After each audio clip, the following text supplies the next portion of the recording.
For a short and sweet introduction, we got Mr. Rag from White Tower Games here to answer our questions. They are developing Fiefdom, which some of you guys have already gotten a chance to play. And we've got Justin here in the booth asking questions with me. Say hello, guys. Thank you, Dreams and Justin and Shari, for the invitation. I'm quite glad to be here and for this whole thing to occur. So thanks again. Yeah, thank you for making the time, Mr. Reg. I know that you've been very busy patching your game, which all of us are really excited to play. I've had the opportunity to play so far, and I've had a really fun time and really happy to see some of the changes. But we're going to dive right into all of that. What's up, chat? I'm Justin. You might know me, you might not, and that's cool. As Cream said, we do have a number of questions, and we want to give you guys an opportunity to answer, have some questions that you might have answered at the tail end of this interview. So I'm just going to dive right in. We have a number of questions that we're hoping will appeal to a broad number of you watching and people in YouTube land who might be seeing this afterwards. So, Mr. Reg, if you're all ready to get started, I'll throw you the first question. Go for it. Cool. So let's start with a really big one. What inspired you and your team to create a game like Fiefdom?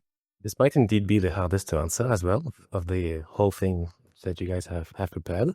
It's not every year or even every decade that you see a new genre pop off, like slashers did. The genre arguably started with Mountain Blade 15 years ago. Some say it's going to be from...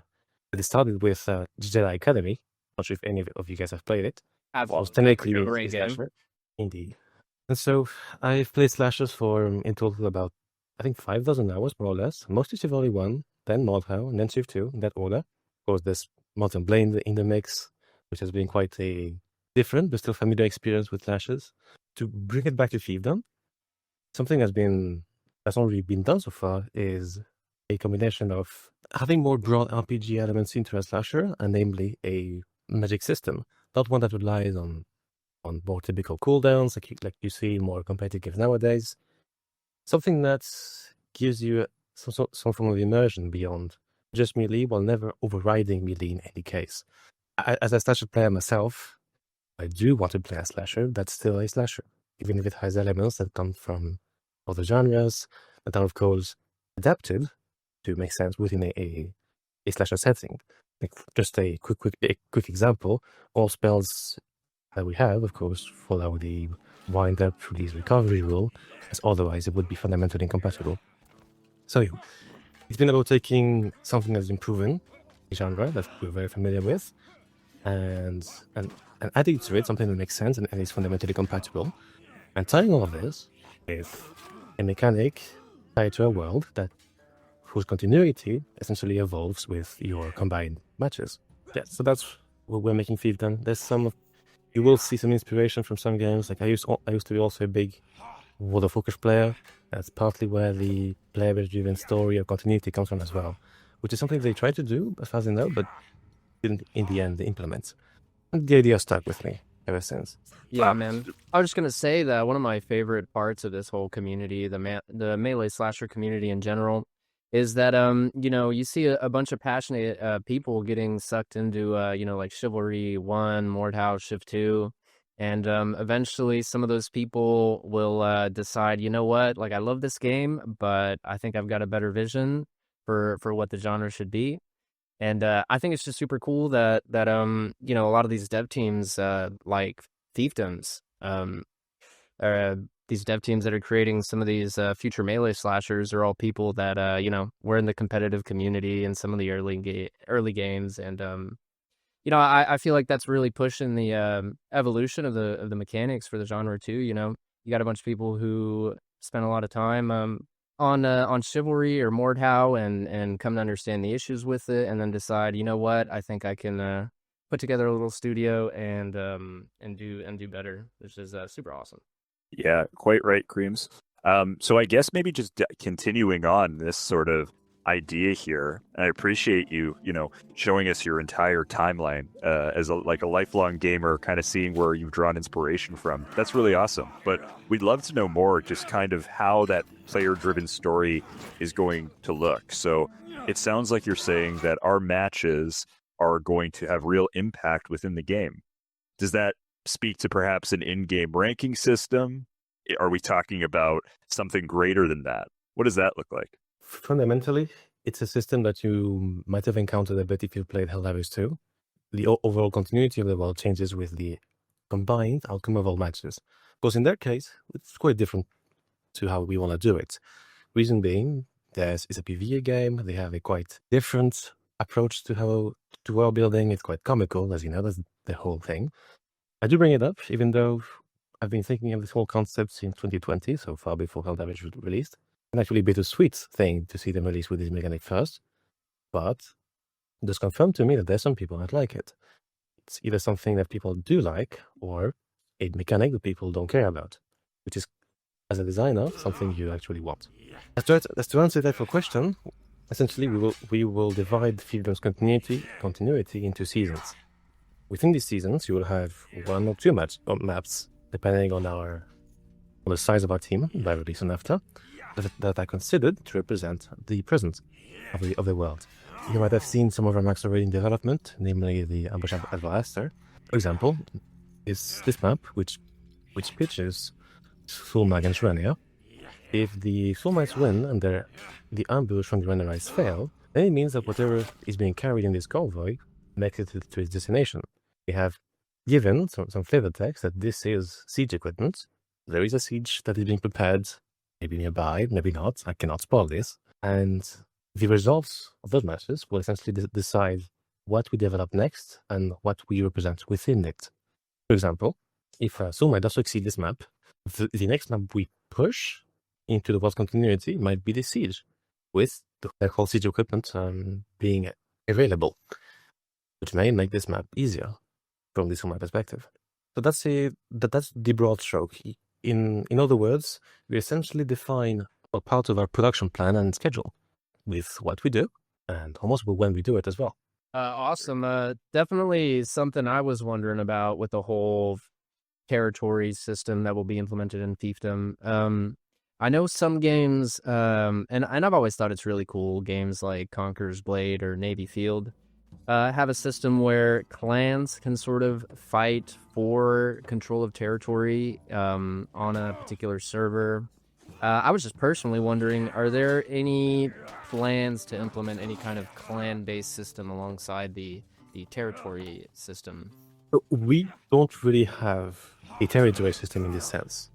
The world of Fiefdom that is beyond your matches does fundamentally change with your battles. It's just hard to perceive sometimes, depending on how we develop things. A certain clan doesn't own a certain piece of land.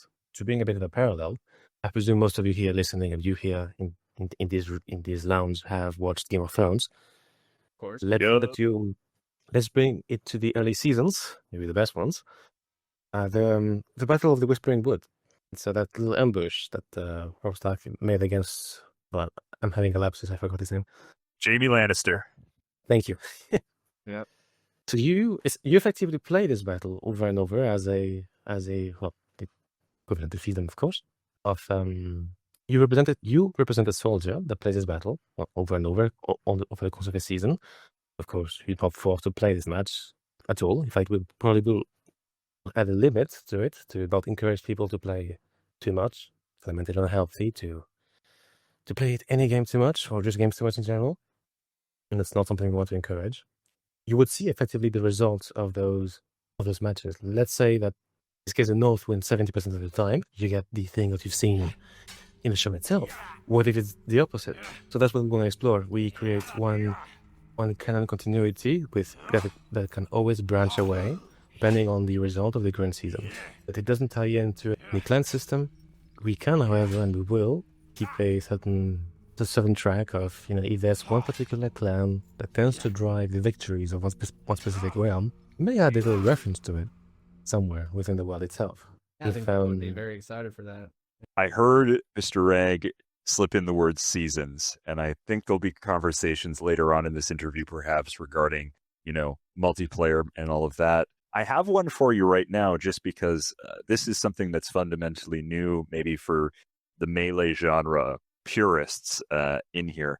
Over the course of a season, when players are playing for a faction, would this be a system where you are assigned to a faction randomly? Is it something that you can switch at will? And are there specific incentives to be a part of, a winning or losing faction? What's the idea for that? We intend the choice to be based on attached to a given season, meaning that you can change in between seasons, so after one or another. We might not allow you to change during a season to avoid large scales of players going from one realm to another. We can, however, for any players that haven't chosen yet, give an incentive based on the amount of players that are in a given realm. For example, just based on the Discord stance we have, Sulma tends to be the least populated faction. In many other games, you might see a bit of a parallel with a game called Heroes and Generals, which I found to have a quite good design in many areas. It's a game that's been shut down, unfortunately, so you can't play it anymore since 20 years ago. That game and many others do give you some boosts to either experience and or gold, if it's applicable to your game, to the least populated realms. So it gives you a reason to maybe change realm if you have not played this faction at all, if you don't have any interesting characters of your own there. It's about exploration, or you can just stick to your guns, stick to your loyalty, and continue on with the same faction as you have so far. Cool, that sounds like a lot of fun, actually.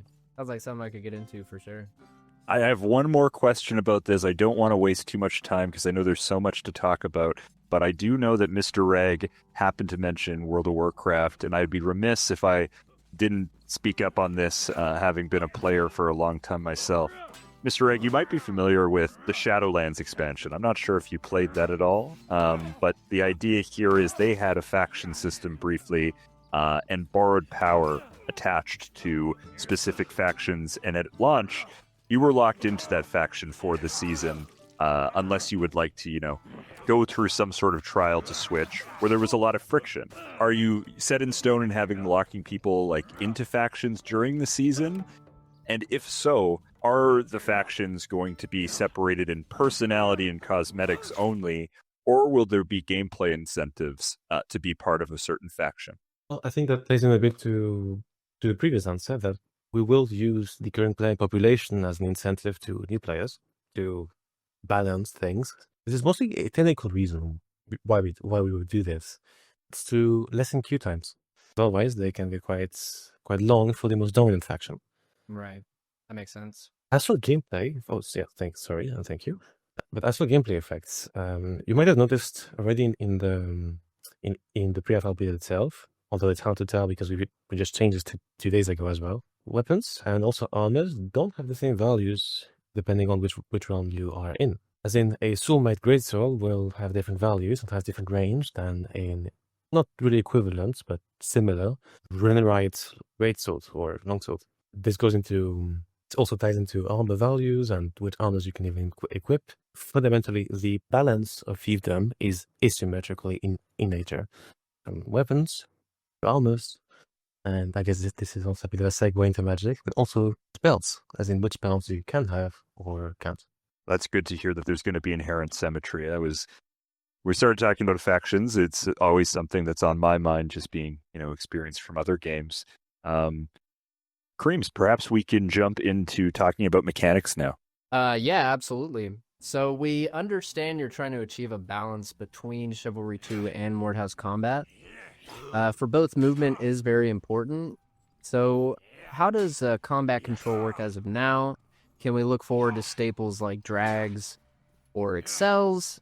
And how are you handling higher level moves like chambers, morphs, and swing manipulation? We often tend to be compared to Chivalry 2 and Mordhaus, which is a fair assessment, as it is what some players are most familiar with. And it would be mistaken for us to do something that is neither familiar enough to those two games and, of course, more. However, we, of course, want to be our own thing that is irreplaceably unique. But to answer the question, as a slasher will always have some elements of drags and excels. That is a staple that otherwise would not be possible with a combat system that allows you to freely move your camera and your movement at the same time. The question is, how much of that is in the game? We do internally think that we have too strong drives, far too much. That this leads to a gameplay that is not the most fun to watch and play. And it's something we want to tweak, of course. There is also a ratio fundamentally between essentially the length of your parry, your turn cap, your release duration, your wind-up duration. All of those are values that you can tweak to still have the same amount of dragability from the fundamental concept of string manipulation, should I say, while still keeping things visually interesting, visually believable as well, which is also quite important, especially for newer players, but also giving players the feedback they need to understand what is fundamentally going on. We're not there yet. Let me tell you that. And one reason for that is also because we're missing one of the things you asked for before, which is chambers. They are, of course, intended. We have a quite unique content for them. They're not yet in the game. The reason for that is they actually will have, in some scenarios, their own animations, as in their own, if they connect, of course. Input-wise, it is closest to how Chivalry 2 handled it, as in that the chamber itself comes out of a parry, as in you press your parry button first, and then your counter, as you guys would call it over there. Difference here is that chambers do not continue if they don't connect, meaning that you will be essentially into recovery if you try to input a chamber and nothing connects. If you get a hit that's the wrong angle, you just get hit, as is natural in other slasher games as well. Okay. We do have modes, and yes, you can have a slasher without some element of string manipulation. I guess one thing, maybe this would be better to wait on, but I guess I need to know, and it's somewhat related to drags and excels and chambers and stuff. How are you guys going to treat stamina in the game? Do you guys plan to implement a stamina gain system that will work in duels? Because coming from Mordhau, the only stamina gain system was combo parry to parry, which only functioned in 1vx's. And Mordhau, or in Chivalry, of course, has counters. So I was wondering how you guys were going to implement stamina gain, if at all, and what mechanic you might use to gain stamina. We do have one more resource that comes into the equation here, which is posture.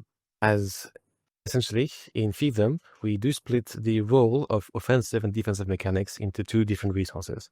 To summarize, your stamina is used for offensive moves, feints, repose as well, combos, morphs. Whereas posture is used when you parry, when you hold your block, when your held block also connects, and also when you get hit, you lose a bit of posture, because it makes sense in real life too. As for posture regain, just to answer that one first, in case it comes later, you will regain it by timbering, but also when you don't actually parry or block any move. But essentially, you can sort of switch between more defensive and offensive moves depending on which resource you're lacking the most. As in, if you're low on stamina, you might go on the defensive a bit. You might even decide to tank a hit if that's your choice. If you want to gamble, of course. Conversely, if you're low on posture, because if you do lose all the posture, you get disarmed, which can be a death sentence. You might play extremely aggressively and force you to not do any defensive move for a few seconds. As for stamina gain, you currently regain a bit of it on successfully hitting someone. We may change this in the future, however. We do have a talent system planned, and these sort of small mechanics are things that can be segmented as part of a specific talent tree. I guess on that note, I have two questions. The first being, I'd love if you could expand a little bit more on the idea, and you've partially answered it already perhaps, but just split stamina into essentially stamina and posture, an aggressive resource versus a defensive resource where normally it pulls from a single reservoir. If you could expand on the idea behind why you would make that change, which is so different from what we've seen in the genre before, that would be awesome. Big reasons for it is 1vx actually, because you could be doing the right move in a 1vx scenario, but you're the one being outnumbered, of course, and still lose. Simply because every single move you make is tied to one resource. There's been some mods in the past that remove stamina altogether to bypass this problem. That's lead to, of course, having to rework the concepts of morphs or feints or any previous mechanic that used this resource. In our case, we just went for the idea of splitting them into two, which should push the incentive of the player to play more aggressively or defensively, depending on which resources the list that they have at any given moment. The other question I had was just with respect to these talent trees, Mr. Reg. Right now, one of the really cool things that separates this genre from, say, an MMO like World of Warcraft, or I know we were talking about Vermintide in the waiting room here before we got started. There are definitely benefits that come from having a system where you're going to be getting progressively stronger. But is the understanding that we should take away is that, at the start of one of these seasons, or as we progress, new players coming in will not be on an even playing field with folks who have been playing for a long time, rather than like a normal dual server that you might encounter in Power Shiv or a TO match. The intention behind our progression system is not to fundamentally alter the resources that you have to a degree that makes it impossible for any player to beat you. Any player with any new character should be able to beat even a very seasoned one. The difference lies is that the very seasoned player can create exactly the build that they want. Essentially, you gain options. You gain the possibility of having a playstyle that fits what you want for a certain character. Be it the hybrid between archery and knights, a more supportive, semi frontliner, semi supportive, support healer role. Those kind of things are possible once you. At least the intention is that those things should be possible once you progress a given character to a certain level. Like, for example, let's say you trade off having less posture or less stamina for a bit more health. This could be a talent into one of the trees.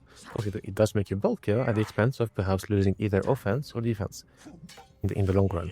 That's kind of the options that we want to give for many playstyles to emerge. We want to take, for example, from Mothra a bit. It had that's my opinion, of course. Let me just say the best customization system of a slasher. And I would like this to extend to gameplay to some extent with talents, in our case. One thing I'm super curious on, I guess, I'd like to hear your comments on is, as someone who's played competitive Chivalry and played competitive Mordhau, in theory, customization is really cool. And in theory leads to diversity in terms of roles and classes. But my experience has been that in practice, high levels of customization lead to very narrow metas. And I guess I was just wondering if that's something you guys are considering, or do you think that will not be a problem at all? There is a bit of a conundrum that we dive into, which is that given that weapons and armors have values, and you don't intend to have a just transmog system like some other games have, it may lead to an overrepresentation, right, of some builds. Mm-hmm. I think players often and almost always tend to find out the most cost-effective builds. That's one way to call things meta, and might make it popular. The thing is, if all builds that we can identify or players create have a niche role, no matter which, then they will be represented in any way, shape, or form. There are other things that tie into what makes something meta or not. The design of maps, the design of maps certainly does. The map is what gives you the situations that a certain build may be better or worse against. And of course, every single mechanic we may tweak, every single base value we change, that is a fundamental change in one direction or the other. Okay. Yeah. What I would say is just, the first patch almost a week after pre-alpha started seemed quite robust. So I think when it comes to balance, we're in good hands, at least with attentiveness. And I do acknowledge that it is a bit of a conundrum with such a robust system with so many choices. I wanted to touch on, because I know that a lot of people in the chat, and actually I think I have Shy in my ear as well, letting me know we need to ask about magic, which is potentially the most, dare I say, controversial choice for this genre. Hasn't been attempted, I think, since Mirage, to my knowledge. Can you speak a little bit of like the role magic is intended to play in the overall game, whether that comes to big scale TO matches or even just like 1v1 duels? The extent of which you will use magic as a player fully depends on at least is intended to fully depend on your choice of talents. We of course don't want magic to just be a set of differently colored throwing knives. It's not just projectiles. We know it's in fact the least popular thing we could ever do as magic, for it to be just projectiles. Magic as a system fundamentally allows us to correct fundamental issues with slashers that you couldn't otherwise believably solve. These could be balance issues in one game or another. It could be creating roles for people to like. I of course think of two things when we design things. We want to retain players, but also not alienating. That makes a slasher a slasher. And magic can go either way. If we do magic wrong, we will definitely alienate people. We know this. This is why we don't lean too much into projectiles or things that are simply annoying. We want to instead use magic to either fix issues, for example, the fact it is difficult for a melee player to sometimes catch the ranged players, archers, but also create rules that makes players that aren't too good at slashers still be valuable through your role into the objective of a given map, your overall positioning, your game sense, not necessarily your mechanical skill. To give you an idea, we've got a spell that allows you to resurrect someone. It's a very long spell. If you resurrect one of the best players on your team, you may just switch a team fight. Long spell, it's locked in, you can't really move. We also want to create other roles with other even weapons themselves, even tertiary weapons. For example, we may do a flag weapon that, when actively wielded, gives a buff of some sort to nearby allies. It does make you a target to either attack or defend. That is the overall idea with magic. We're going to fill the gaps that exist in slashers and give you roles. And what a cool idea, because I know that when I first got into the slasher genre, which would have been Mordhau just before Chivalry 2 released, I have over 4,000 hours now. But when I first got into it, I think I actually went to the archer role first because there was no way I would be able to be useful any other way. So this idea of adding utility and potentially roles, which we have seen in other games, I think is a really interesting and smart choice. I think you're also right to say that, it also could bring a lot of problems because it is so different, but it's great to hear you guys are aware of that. Man, I mean, super interesting comment. Just what you said about using magic to solve some of the, historic issues with the melee genre. I'm sure I could have a 2-hour conversation about that. It's super interesting. Beyond just, creating some more roles, like I'm imagining like a healer sort of situation. I probably beyond the scope of this Q&A and the time we got, but that is super interesting, and I'm very excited to see how you guys use magic to solve some of those historic issues with the game. If I'd love to see a situation where people are playing almost like Overwatch-esque roles, and that's translating to melee slashers. And I love anything that's gonna push the melee slasher genre in that direction. I think it would just make competitive infinitely more watchable. Moving away from the mechanics a little bit now, is there going to be a leveling system independent of ranks, and independent of your own player rank, or weapons or classes? And what sort of rewards, if any, are you guys going to implement for leveling up, specific weapons or specific classes? So we may change this quite soon, actually. Essentially, the amount of progression and reward we can give are fundamentally tied to the amount of content there is to give. And 2 years ago, we had a certain plan that didn't necessarily come to be. Things about funding, things about publishers, things like this. So we may have to dial back in a few things, and we have dialed back in a few things behind the scenes. For example, let me just say it outright. Some people have asked about horses and cavalry. That won't be present in Fiefdom. That was a half and half question internally, but we decided against it for several reasons. Cost being one of them, and just. It may not feel like it, but when you make a map and you have to account for two fundamentally different sizes of players, like a rider and a footman, and speeds as well, it changes everything. not usually for the better. But to answer the question, this is something that's now pending internally as to what we will give you and how progression will fundamentally work. We will most likely go with a system that is a character-based level, which also ties into the amount of talent points you can spend, which again are about giving you options to specialize your character rather than making it stronger overall. You may be strong in one area, but you are sacrificing another. And as for customization rewards, a few things we thought of is different color palettes, different textures, of course, different armor variants, little add-ons that you may add to your armor. This will sound straight out of Warhammer, but we had thought of something like seals, wax seals. We'll do something more unique to us and something that really fits our universe. There's these little things that you can spice up a character with, especially if it's not necessarily gameplay changing. A little cape, for example, is something we want to do.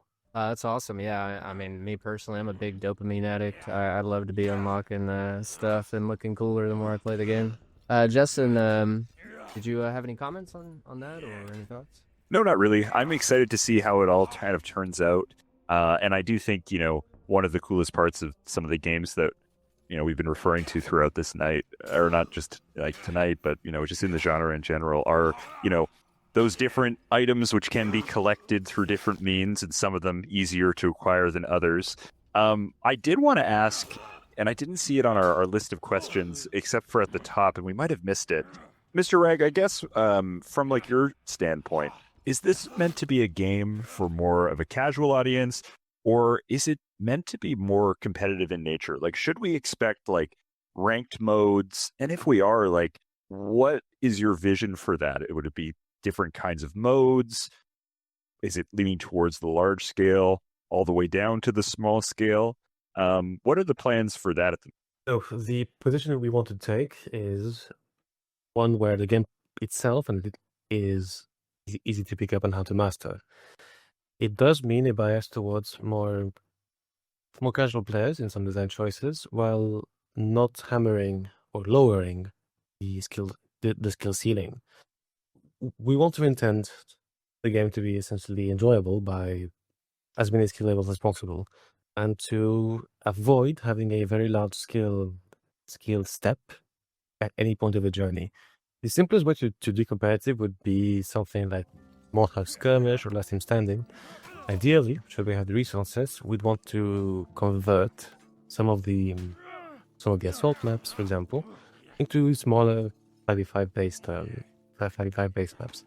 However, it is a quite common mistake of any game studio, particularly indies, to stretch yourself too thin. We have internally assessed a few things to either cut back on, as we should. Well, I say we, but everyone should focus on their strengths as a studio, as a game, and on their strengths first, and not overspread and have nothing that is too strong. So yeah, competitive is taking a bit of it back, but it's a bit in the back burner for now. It will depend on the amount of maps we have to even adapt to begin with.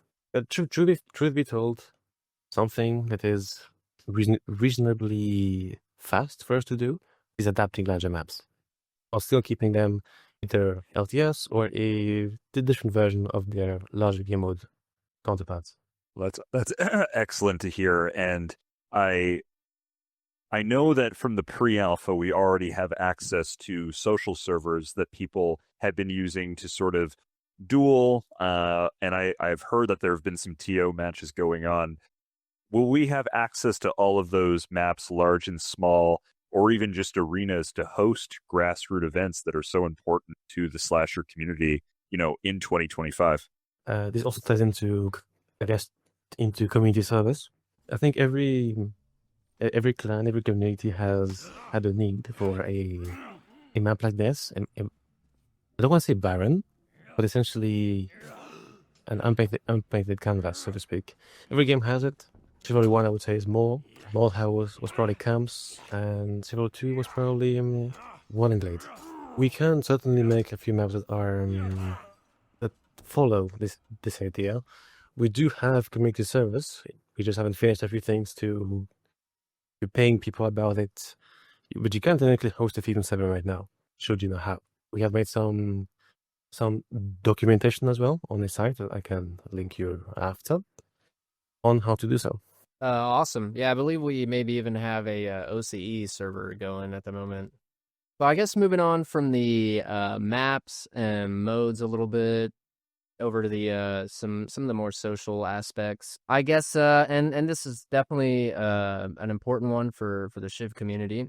A lot of people, I guess, were wondering, I guess, what steps is White Tower going to take to sort of preemptively address toxicity and cheating, and how do you guys plan to deal with perpetrators of either?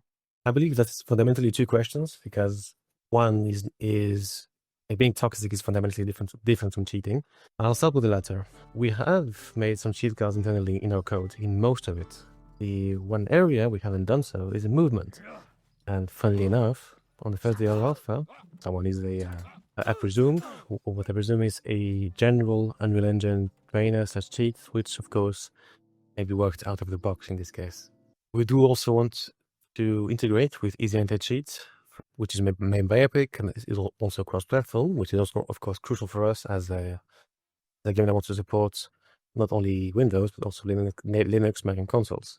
Regarding toxicity, we are quite, I don't want to say laid back in this sense, but we do want to allow players to mute locally whomever they want. Essentially have a persistent list of people that are muted. We know it's been an issue in other games for those mutes to remain consistent. We do have a profanity filter as well.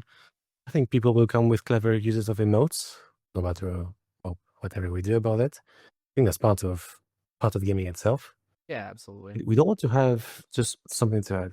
We'd rather you handle your own mutes and your own people you don't like than a server admin. And by this I mean an official server admin. You as admin should have almost entire control over your own experience, of your own server, of your own community server. This may answer your question. I've gone into a tangent a bit twice. No, I think so. And I mean, it's a huge concern for the Chivalry guys, but I don't think for a second Fiefdom will have the same issues. Definitely the developers of Chivalry, Torn Banner, have just not been as attentive to our needs as we would like. Yeah, that's an understatement. We have one more question for you, Mr. Reg, before we're going to jump into our chat Q&A. So if you haven't already put your questions in the chat, guys, Shai is in there picking them up. Just be sure to ask it in like a sentence, because he's just sending them to us and then we can ask. But I wanted to ask, there's other games on the horizon. We obviously, Creams and myself, Creams with a little bit more background in Mordhau, but both of us being sort of Chivalry 2 locals for a long time. For somebody who's looking to pick up Fiefdom, either in alpha or when it fully releases next year, what do you think sets this game apart from what's currently on the market or what's coming soon? What is the real, I guess, niche or vision you have for this game, occupying the melee slasher genre? I'd say, without making this too long, if you want to experience the concept of what martial fantasy may look like, then you may like Fiefdom. All this ties into all the things, into how we do combat, into how we do magic, of course, into how we handle game modes. If you want a game that is a large-scale experience, friendly to non-slasher players, and also intuitive for them, but also respectful of a high skill ceiling, for existing players, that has a customization system that is tied to a progression system that gives you things to do, and that on top of that has, if you care about it, if you're the type of player that cares about lore and world building, which I know the majority is not. It's like a 70-30 split at best. And in that case, you also have the notion of actually changing the continuity of the world naturally as you play your matches, if they're in the war mode. If not, then you just are playing a game that has perhaps the gameplay you're looking for. The answer to what is martial fantasy. I like that. Thank you for your answer. I think you sold it for me. Definitely sounds really good on paper. Creams, you want to hop into the chat Q&A now? Yeah, man, super exciting. I'm a big fantasy guy too, so love that kind of stuff. So from the real Tyrion, I think that's Tyr from Shiv. Will there be healing magic that affects other teammates? This was in fact the hardest spell for our VFX artists to do. It's called a word of charity. It's, well, the answer is yes, but let me go into in depth about it. It's an angelic spell that sacrifices some of your health to give it to nearby players. You'll see it once it's ready. Justin, you want to hit the next one? I don't know that I do. I think I know already. Okay, so the second question comes from avid chatter EasyNXD1, who I think wants to speak broadly on the different emotes and sort of personality features that might exist in the game. Ideally, we wanted emotes to be not too disconnected from combat itself. Like, I've seen people bow now, like 2 days ago, after killing you in very ridiculous ways. That's fun. We do have plans for currently, if I'm not mistaken, I haven't checked the list in a bit, 20 emotes. We do want them to be not necessarily disconnected, yes, from melee itself. I could see someone just flourishing to give a bit of flair to the playstyle, even if it's maybe not the right move to do, objectively speaking, because of timings, etc. I could see people just more role player types using a sitting emote, the bow emote, things like this. If a game is too serious, it loses every single part of these interactions that it could have. I think that's a net loss, which we want to avoid by having emotes that tie into the world itself. Just to answer a question I saw, they will not be working in Fiefdom. I'm glad you saw it, because I wasn't going to ask it. We do have a vision for that, to give emotes a role. A question from Ronan. I know he's a Mordhau lad. Will there be riposte hyper armor? There's been several iterations of the concept of hyper armor. I presume that he means Mordhau's one. That's the one I'm going to go with. There were 3 of them, if I'm not mistaken. Did not flinch you, sorry. Some of them reduce your damage, and others did not. We prefer avoiding things like this in general. However, we do have unique riposte animations, as you probably have noticed, which does make it easy to identify if you could be a recipient of hyper armor or not. It's harder and harder to identify when you are in release. We want to try without it first, see how it handles. With clashes first, with chambers next, with Hellblock as well. But we are open to experiment on things. Yeah, man, at least for me personally, I know hyper armor could get a little bit disgusting in scrimmages with, feeding your teammate on Maul or riposte and then him diving into the enemy line. I kind of like Chivalry's implementation of active riposte and active counter. I think it's a nice middle ground. When it works. When it works, exactly. But I'm very excited to see what you guys end up coming up with.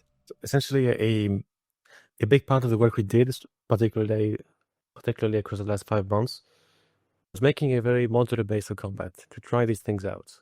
When code changes hands, or when a product is made of, let's say, dozens of programmers across 5 years, you will end up with something that looks like spaghetti code, which is not what you want, of course.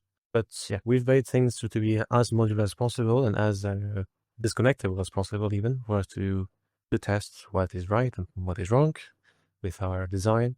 As Magic will, of course, change the command design, and we know this, so that's also the reason why we made things modular to begin with. It's hard for us to predict the future. We'll see where it brings us. Cool. Real quick, sorry. Malthazar wanted me to clarify what I mean by active counter, active parry. I know most players should understand, but a lot of the casual guys don't know it's part of the game and don't understand the mechanic. So just to clarify, active counter, active riposte is that brief period of time after throwing a riposte or after landing a counter where you block incoming swings. Doesn't last for the entirety of the swing, but is very useful for 1vx. Sorry, I just wanted to clarify that real quick. Yeah, and if Malthazar, if your question was that, excellent. I will actually ask Mr. Rag, though, because the question might have been clarify whether you have any intentions of, I know you said you're not the most familiar with Shiv, but, active parry as it's implemented in that game, the idea that you're blocking one person, able to turn to another person behind you in a 1vx scenario and be defended from both. Is there plans to implement that if there's a way to make it work within the system that you guys are developing? Well, in terms of code, yes, it's possible. You do want to try clashing first, because the way we thought of it, it's a more it's a mechanic that gives you more feedback in 1vx as you just to clarify what it means. In Fiefdom, the idea of clashes is that you will when two weapons collide in release, they stop. That's the fundamental concept of clashes. What we want to do in Fiefdom itself is have one-way clashes where one of the opponents can continue to swing or parry or do whatever they want, whereas another is treated as being in recovery and has to be on the defensive and it can't attack, it can't steal initiative from you. The concept is, if you get a riposte in a 1vx, you have two enemies, they may clash against the first opponent who is trying to hit you first, you will then combo into the second one, or do something else. You may feign this combo as well, you get jab, chop, etc. It's possible that we may add two, not lives, but two interactions to chambers, as in chambers can clash twice, one way, whereas maybe riposte can only do so once. That would be one thing to experiment for us to experiment with before we decide on more 1vx specific mechanics. Excellent. So it sounds like there's a lot of experimentation that still needs to happen to see what fits just right for you guys. Hopefully that answered your question, Malthazar. I had a question messaged directly to me by somebody who was in the chat, Ryan. You were mentioning building the game out modular. He wants to know about a different kind of mod.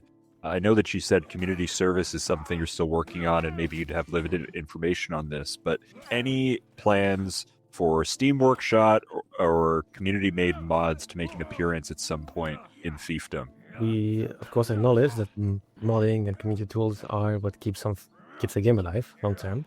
Also gives extra spice. You can play a mode that you otherwise wouldn't have done. As for Steam Workshop, that is not possible because we intend the game to be more than on Steam.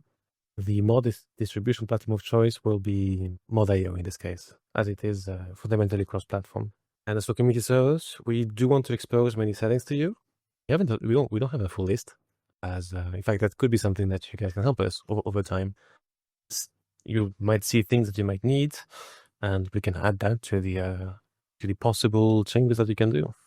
Yeah, man. At least from our perspective, some tournament hosting tools are very much desired for Chivalry, and very, very excited to move to a game where we can finally implement some cool UI elements to our competitive streams. Man, very exciting.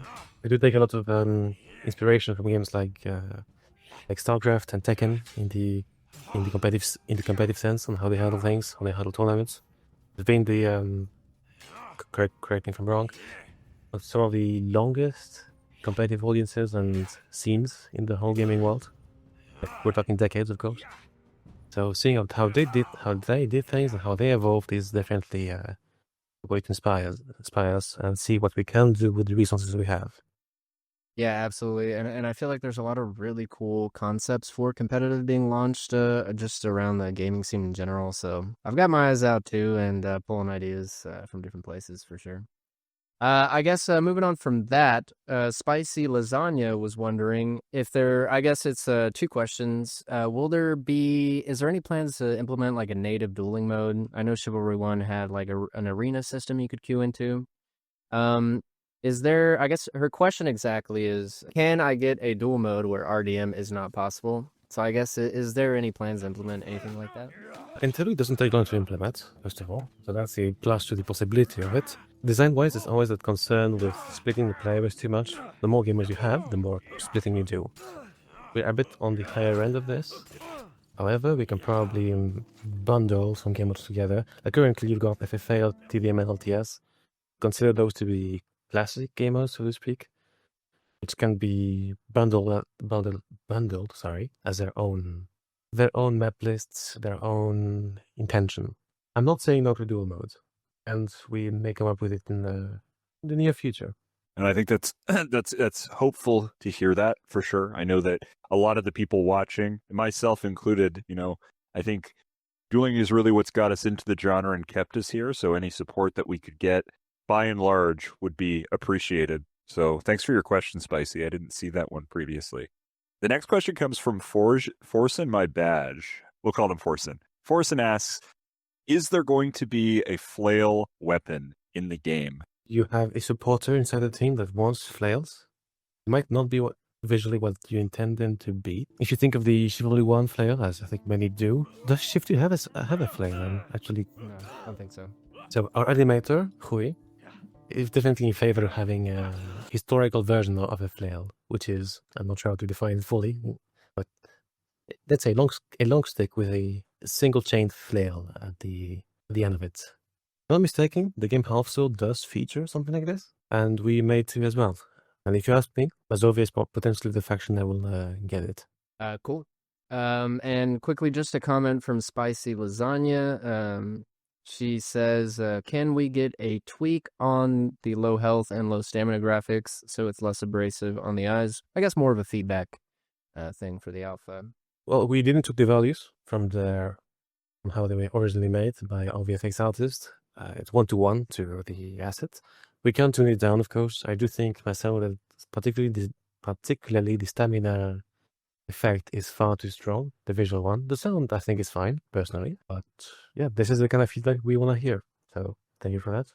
I have another question here that was direct message to me, kind of in the same vein as the flail. Not so much about the weapons, but traditionally, like if you think about a flail in a slasher game, compared to a longsword, this might be very difficult to read. I know a lot of the feedback you might have been getting, or at least that we've been hearing, is just at the general readability of the game. And of course, in a new game, it's going to take some time to sort of learn how weapons look during certain portions of their wind-up and release. But is there still plans at this point in development to circle back to the readability of the game and how it looks to play with all of the morphs, and the chambers that are coming as well?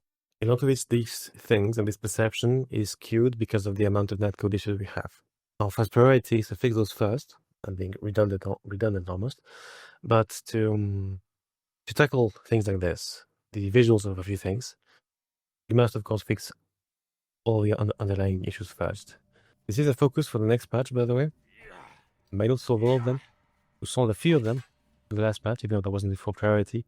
Wish it could, but we have all the issues that you guys have reported to fix first as well. Just to sideline, to have a tangent debate on animations, there's two fundamental parts to animations. There's the assets that you use, assuming it's not fully procedural, like some games out there that fully rely on simulated physics. And then there's technical animation, which is how you blend them, what sort of IK, what solvers, functions you use to drive everything together. What's currently missing is mostly the second part, in my opinion. There's almost a dozen features we could add in, actually probably more than a dozen features, and we can add to this to make things feel more weighty, less floaty, also more readable as well. You may have the best assets in the world and the best animator, but if you fail to implement things properly, and you fail to account for that code, because it's a multiplayer game, of course, which does make things a lot harder, and you will end up with something terrible. We will revisit this, all the feedback you get, more so once we're done with first netcode, so you have a baseline that is more intended, and as we add more of these technical animation features. And okay. I guess I'll ask one more technical question and then pass it over to Creams if you have any more questions or for nearing the end here. But just because you brought up netcode and just the servers in general, what is your intention? I know some of these servers are going to be quite large. I believe 100-player battles is sort of an intended feature that everybody's really excited about. In terms of like the server quality, something in Shiv we've seen is degradation over the years. Do you plan to fully support the servers on your own, go to a third party, or what is the intended tick rate of these servers looking like for you guys? We have thought of this in depth. Our solution is to, well, it might be too much of an in-depth question. We want to keep up with hardware in the servers we don't necessarily physically own. We want to keep the game playable for as long as possible, as long as financially viable too. That's the intention. That's what matters. How we will handle that. There's many options from a different host. We do intend to keep an oversight on all the servers. That means we do the actual work of finding the providers, finding the data centers, which has proven difficult for a few regions, namely Oceania. And I apologize for those from that region, as it has been. There's not that many hosts, which pushes us to other solutions as well.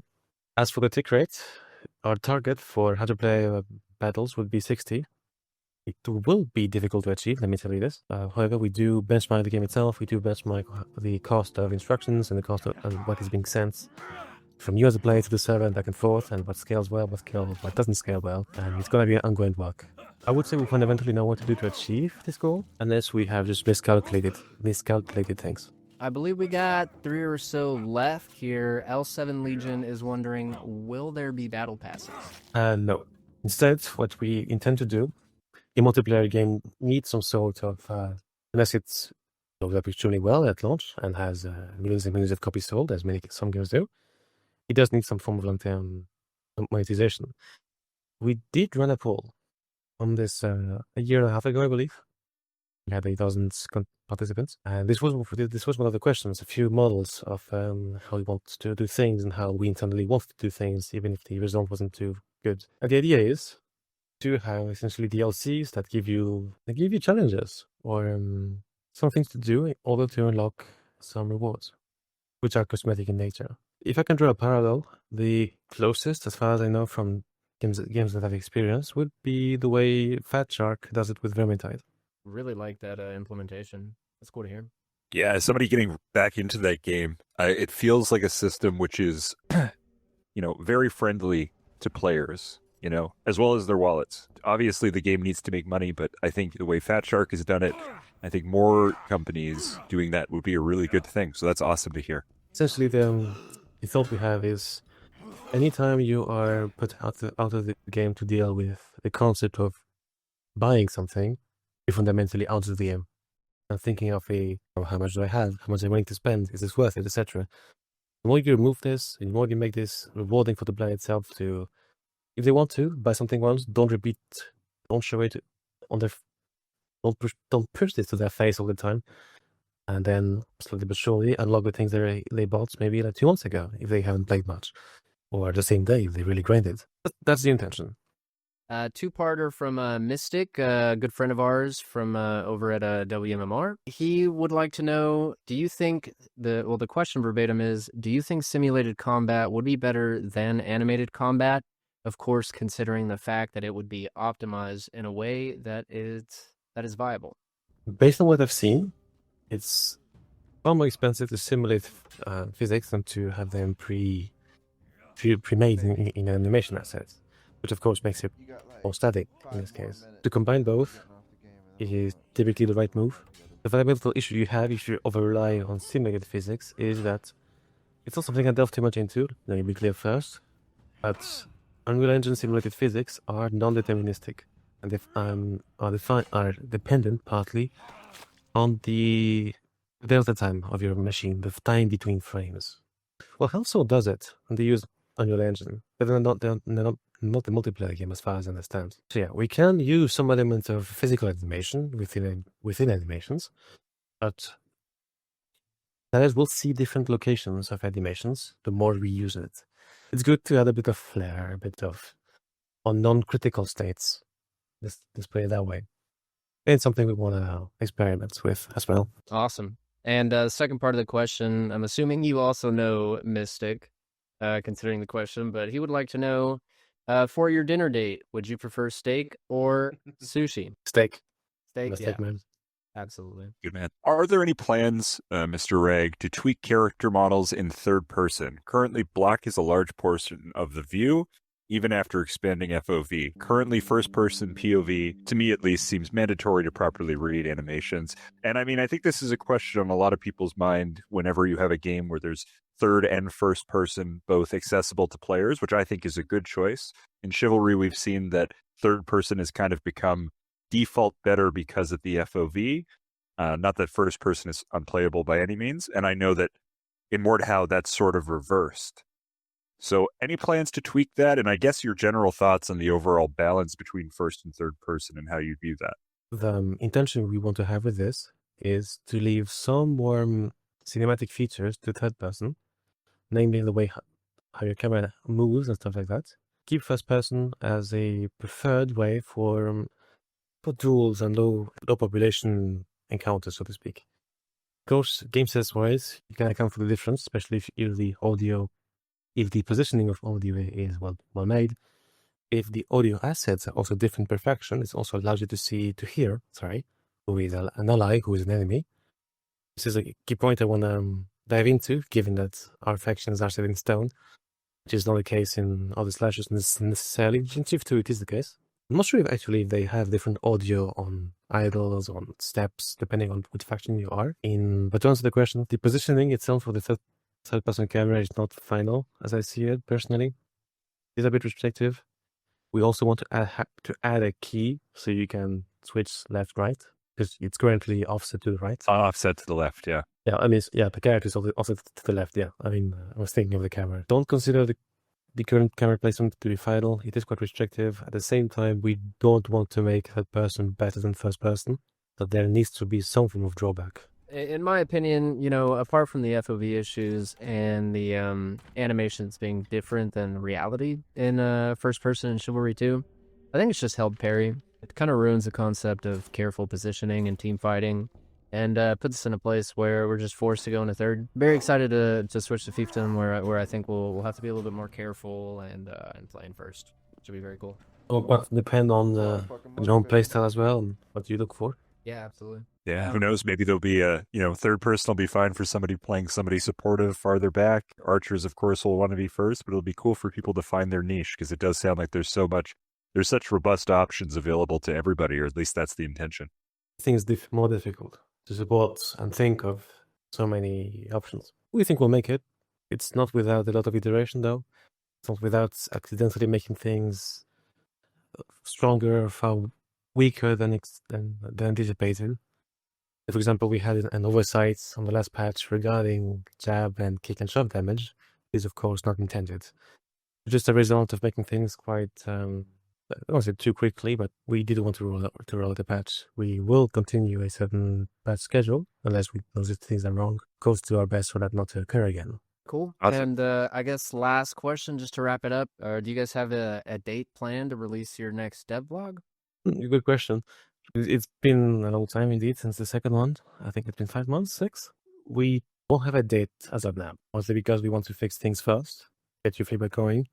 It would be a missed opportunity for us not to do it after at least 1 or 2 milestones are reached. It does take some dev time away to actually make them, as you can imagine. Yeah, that makes sense, and I'm sure you guys are waiting on feedback for some things too. Mr. Rag, I really appreciate you, taking time out of your day, out of your night, all the way into 4 a.m. probably to spend some time answering some questions for us. Yeah, thank you very much. It's been a pleasure to be here to have these questions. Of course, we didn't go through all of them, which I think we didn't make it through the first section. It could be content for a second one. Should we want to do one? Yeah, man, absolutely. We would love to give development and the concept a little chance to develop, and it'll be a good time to answer some more questions. Yeah, guys, make sure to check out their Kickstarter if you haven't done so. I believe, correct me if I'm wrong, Rag, but Tier 3 is still available to be bought and will give you access to the pre-alpha. So be sure to check that out, guys. And join their Discord to keep tabs on development. And whenever we do get that next blog, be able to take a look at that. Thank you so much, Rag and Justin, for taking time out of y'all's days to do this. Likewise, and thank you for inviting me. Absolutely. Everyone, y'all have a good night. Thanks so much.